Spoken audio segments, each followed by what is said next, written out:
Anda kembali bersama kami di Kompas Malam. Saudara, persiapan Timnas sepak bola Indonesia juga dilakukan oleh pelatih Patrick Kluivert yang begitu antusias menghadapi laga perdananya pekan depan. Kluivert akan menjalani laga perdana bersama skuad Garuda menghadapi Australia pada lanjutan putaran ketiga Grup C kualifikasi Piala Dunia 2026 zona Asia pada 20 Maret mendatang. Berselang 5 hari, Timnas akan menjamu Bahrain di GBK. Kluivert sadar rentang waktu persiapan antar pertandingan cukup sempit. Pelatih asal Belanda tersebut pun menekankan pentingnya menjaga nutrisi terhadap performa pemain. Terlebih ada beberapa pemain yang menjalani puasa Ramadan.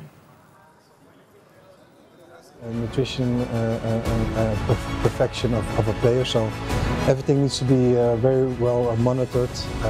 The supplement what the players are taking, the pre and post, and also taking charge that we have players who are in Ramadan. So and the special times they need to have the special fuel for their body to perform at the right top.